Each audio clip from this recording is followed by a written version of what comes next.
saudara-saudara, keluarga besar bangsa Indonesia yang kami hormati, sebagai pembantu Presiden Republik Indonesia yang bertugas mengelola kebijakan nasional pertahanan negara, saya selaku Menteri Pertahanan bersama Panglima Tentara Nasional Indonesia, Wakil Panglima Tentara Nasional Indonesia, serta para Kepala Staf Tentara Nasional Indonesia, Angkatan Darat, Angkatan Laut, dan Angkatan Udara, dalam rangka memperingati Hari Lahir ke-80 Tentara Nasional Indonesia tahun 2025, menyampaikan beberapa hal sebagai berikut. Perjalanan 80 tahun Tentara Nasional Indonesia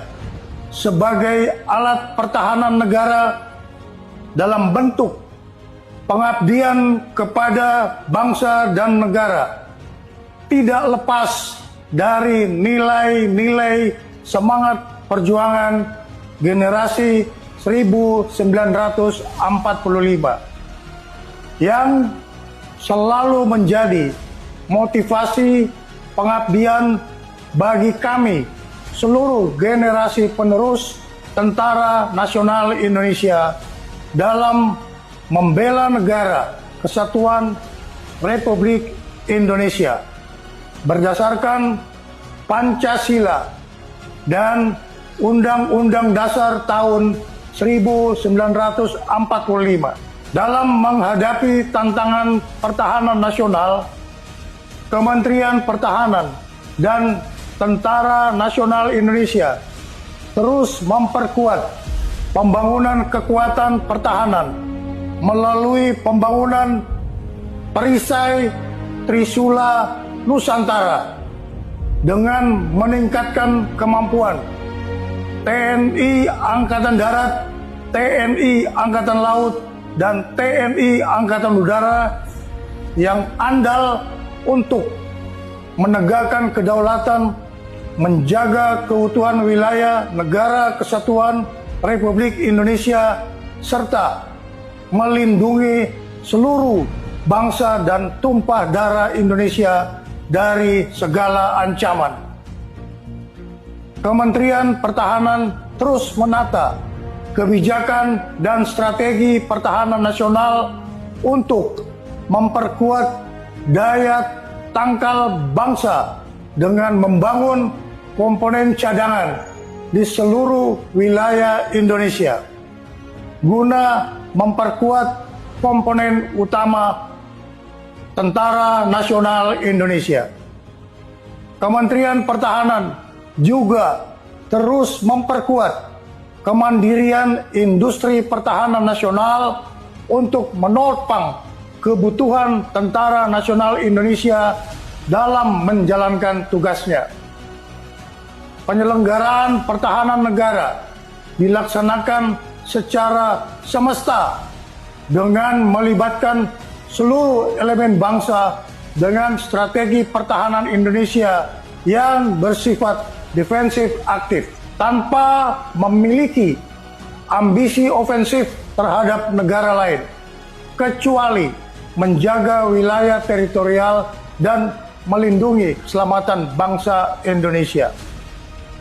Kebijakan pertahanan juga diarahkan untuk meningkatkan kewaspadaan nasional terhadap upaya disintegrasi bangsa, serta memperluas kerjasama internasional melalui partisipasi aktif dalam operasi kemanusiaan dan misi perdamaian di bawah Perserikatan Bangsa-Bangsa. Kepada segenap prajurit Tentara Nasional Indonesia, Menteri Pertahanan menyerukan untuk terus memperkokoh loyalitas kepada misi negara dan tetap menjaga disiplin keprajuritan serta menjunjung tinggi kehormatan prajurit di atas segala-galanya. Tentara Nasional Indonesia dilahirkan oleh rakyat dan mengabdi kepada rakyat serta akan kembali kepada rakyat. Untuk itu, segenap prajurit Tentara Nasional Indonesia agar senantiasa hadir dan ikut serta aktif mengatasi kesulitan rakyat di sekitarnya. Dan jangan sekali-kali menyakiti hati rakyat.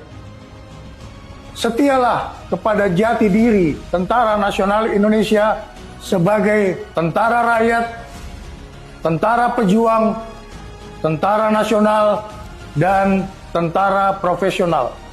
Kami mohon doa kepada seluruh bangsa Indonesia. Semoga Tuhan Yang Maha Kuasa melindungi pengabdian Tentara Nasional Indonesia kepada negara dan bangsa. Dirgahayu ke-80 Tentara Nasional Indonesia. Dalam rangka memperingati hari ulang tahun ke-80 Tentara Nasional Indonesia tahun 2025, saya selaku Panglima Tentara Nasional Indonesia menyampaikan bahwa Tentara Nasional Indonesia terus berkomitmen melaksanakan kebijakan strategi pertahanan yang merupakan implementasi dari strategi nasional sebagaimana diamanatkan Undang-Undang Nomor 3 Tahun 2025 TNI melaksanakan operasi militer untuk perang dan operasi militer selain perang. Kedua bentuk operasi ini merupakan wujud nyata dari tanggung jawab dan pengabdian TNI dalam menegakkan kedaulatan negara, mempertahankan keutuhan wilayah Negara Kesatuan Republik Indonesia yang berdasarkan Pancasila dan Undang-Undang Dasar Negara Republik Indonesia tahun 1945, serta melindungi segenap bangsa dan seluruh tumpah darah Indonesia dari ancaman dan gangguan terhadap keutuhan bangsa dan negara. Dalam konteks kebijakan nasional saat ini, pelaksanaan operasi militer untuk perang menegaskan kesiapan TNI untuk menghadapi berbagai bentuk ancaman militer yang dapat mengganggu kedaulatan dan keutuhan negara. Sementara itu, operasi militer selain perang menjadi sarana utama TNI untuk mendukung agenda nasional, antara lain mendukung program strategis nasional, menjaga stabilitas keamanan dalam negeri, membantu tugas pemerintah di daerah, termasuk pembangunan dan ketahanan pangan serta penanggulangan bencana alam. Dengan kebijakan ini, TNI tidak hanya siap di medan tempur, tetapi juga menjadi kekuatan yang bermanfaat, adaptif, dan selalu bersinergi dengan seluruh komponen bangsa. Pada seluruh masyarakat yang sangat saya cintai, atas nama seluruh keluarga besar TNI, saya mengucapkan terima kasih yang sebesar-besarnya atas kepercayaan, dukungan, dan kebersamaannya, sehingga TNI mampu melaksanakan tugas dan tanggung jawab yang diamanatkan negara kepada TNI. Dirgahayu Tentara Nasional Indonesia. TNI Prima. TNI Rakyat. Indonesia Maju.